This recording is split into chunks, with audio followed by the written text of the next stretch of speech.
We all want to feel happy when we're at home and among friends. At work, it's the same thing. We all want a trusting and collaborative work environment. There are a number of behaviors that contribute to a comfortable work environment, including respect, collaboration, politeness, common courtesy, and good manners. Together, these behaviors define what we call civility. But even if everyone understands the importance of treating others with respect, things like stress, workloads, deadlines, and the pressures of everyday life can lead to behaviors, gestures, or words that can upset, offend, or hurt other people. These types of uncivil behavior are examples of incivility. Your workplace is a unique environment in which people from different cultures and with different values come together not by choice, but to make a living. This means that the interpretation of someone's behavior can vary from person to person, much like a joke made in poor taste. We've all been guilty of incivility or subject to uncivil behavior at one time or another. Some behaviors are outright examples of incivility, such as making fun of a colleague, insulting them, talking about them behind their back, or belittling their work.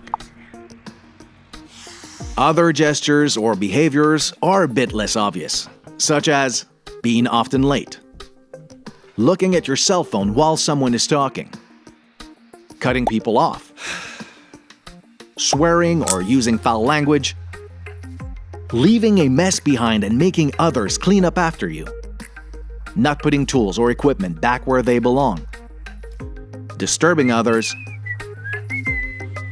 or shouting at people.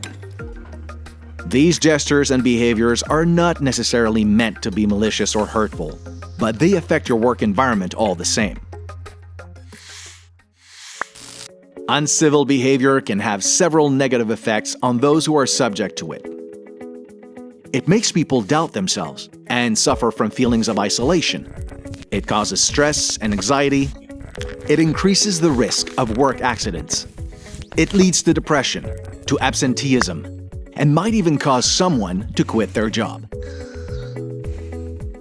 But uncivil behavior also begets uncivil behavior.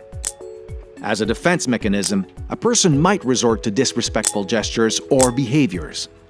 Both people involved in the conflict can suffer the consequences. And an unresolved conflict can become a risk factor for harassment. But even before the situation results in harassment, incivility can lead to a formal recourse. Your employer has a responsibility to act and might end up reassigning you to another job site, changing your work schedule, or taking other administrative action as needed. This could lead to disciplinary action such as a warning, suspension, and even dismissal. If you're a representative of the company, such as a supervisor, you could be opening yourself up to a grievance from employees victimized by your behavior. All this just for incivility? Yes, it's a legal obligation. Your employer is required to clearly state the expected behaviors, unacceptable behaviors, and their consequences. This information must be outlined in the Code of Conduct or Harassment Prevention Policy. And all employees must have access to it. Your employer must also ensure that it's properly understood and remind everyone of it as required. Don't hesitate to ask questions if anything seems unclear.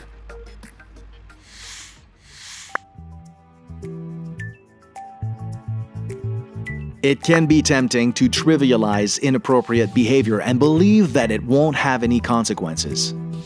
To think that time will fix things. Or to excuse your own or other people's behavior because you're going through a difficult time, or simply because we are the way we are. But it's important that you act quickly. If possible, talk to the person about what's bothering you so that the situation doesn't get out of hand. Stay calm and refrain from talking to them in front of other people. Choose the right time and place. Stick to the facts and avoid assumptions. Your coworker showed up late, was looking at their cell phone, and disrupted the meeting. These are facts. Saying they did this to undermine you is an assumption. Describe how their behavior made you feel. I found it hard to properly explain the instructions, and since I'm in charge, this can get me into trouble.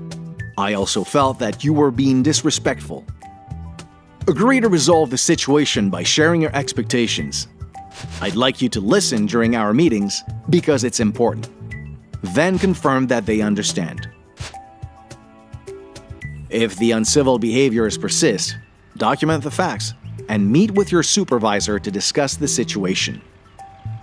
It's up to your employer to intervene, set the record straight, and help find a solution. Being civil with all of your coworkers doesn't mean creating one big circle of friends who all get along great. Being civil means showing respect for your coworkers. It's only with everyone's involvement that we can create and maintain a healthy work environment where everyone can be themselves.